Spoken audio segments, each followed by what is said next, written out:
fresh herbs add brightness and flavor to your cooking and your cocktails. So if you want to avoid running to the grocery store every time you need some, then Christian's here with the perfect solution for you. It is a DIY herb garden that can fit into the smallest of spaces because we're always very conscious of that. Hey, Christian. So this idea came to me, and I think a lot of people ask me, like, how do you come up with DIY ideas? I know even my mom says it to me, and sometimes I'm like, I don't even know. But this one I do know. So I picture this, lounging out on my patio, beautiful sunny day, get a little thirsty for a beverage, and then I wanted a mojito, and I realized I was completely out of mint. And you can't have a mojito without mint. Like, I don't know what that is. Just rum? I don't know. So I ran to the grocery store, and I don't know if you've ever bought herbs at the grocery store, but cut herbs are more expensive than herbs in a pot. And you don't get as many? I was like, wait a minute, this doesn't sound right. Maybe I should grow my own garden. Now, I'm not a gardener, but I thought, why not? But the tricky thing is when you live in the city, your space is minimal, right? So I was like, how can you maximize your patio space and still have an herb garden? And I thought, why don't we work vertically? So I wanted to come up with a DIY that was super easy, didn't require carpentry skills, something maybe you could even do, Tracy.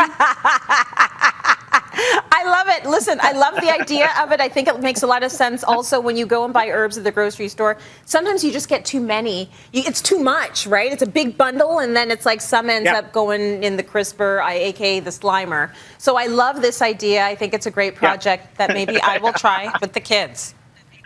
Make the kids do it. Sit them down in front of this Cityline segment. Call it Wood Shop with Christian Dare. They can be homeschooled by me for that day. And what makes this one really easy is I actually stumbled, and I mean literally stumbled upon it. I was walking home, and my neighbor was throwing out these IKEA bed slats we're all familiar with. And I thought, don't toss them. I could do a project with them. Listen, walking down the sidewalk and seeing what the neighbors are throwing out, you can get some good stuff. So now we have an accidental upcycle, which is so smart, cheap, and chic. Here's what you will need for this project, everyone. You need a wood board, 1 by 2 inches by 8 feet.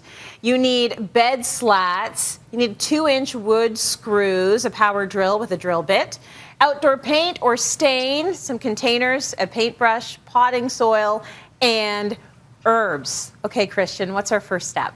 So the first step is actually a step that I kind of cheated on. So I took my 1 by 2 by 8 and had them cut it at the hardware store for me.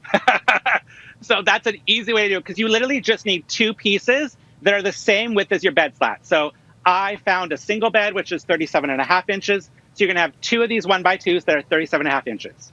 Okay. What you're going to then do is take your drill and you're going to pre-drill some holes. Now we're just pre-drilling these holes so that it doesn't crack when you install it in the wall. You're then going to repeat the process about 4 inches in on your bed slats so that you have pre-drilled holes here also.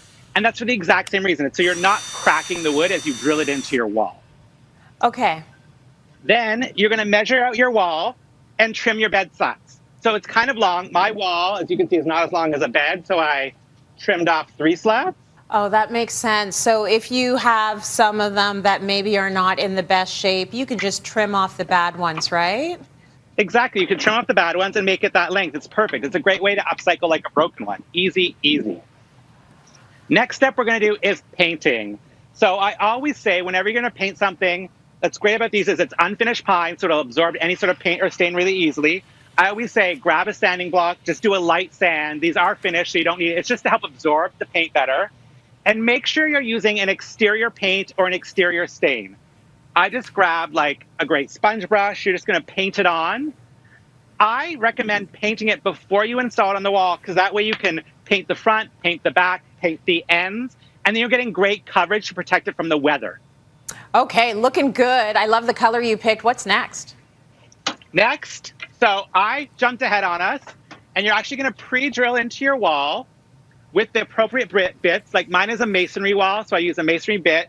I pre-drilled 2 holes, and I attached our top board with our 2-inch screws. So you're just going to attach it in there. This is basically your bracing board that when you take your drill and you grab your bed slats, line it up, you can eyeball it because this is not that tricky of a project.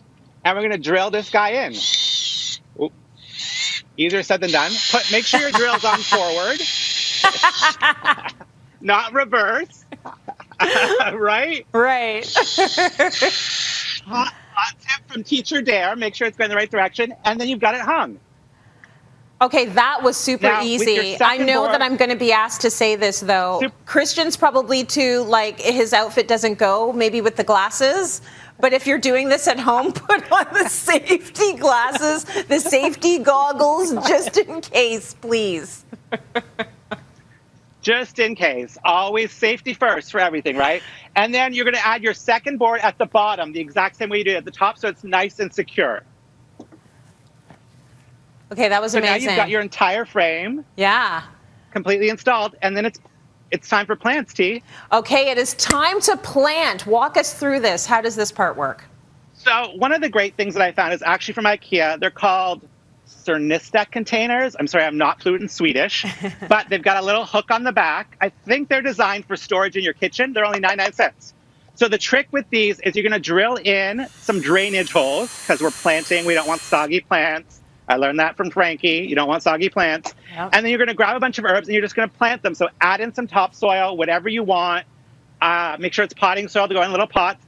Great if it has fertilizer included. And then just plant a variety of herbs. And then because it's got this little hook, we basically can just start hooking them on any of our slats. That is so easy. So I always say be mindful of how it grows. So like this guy grows tall, so make sure you leave room at the top for it. Mm-hmm. And then we just hook them on. And I say just make a random pattern. You don't want to fill it up completely. And then last but not least, T, don't forget to water them. This is the key part. You need to make sure you're watering them. Yeah, but maybe assign the kids the watering and make the mojitos for you. That's the Christian Dare school of everything. Kids, here's now how you make a mojito. Listen, I love that little watering can you have. That is so good. It's a beautiful project, the whole thing, and it looks really elegant and lovely. Thank you, Christian. Really nice. Enjoy that mojito. All the instructions for that DIY will be up on our website at cityline.tv. Good stuff.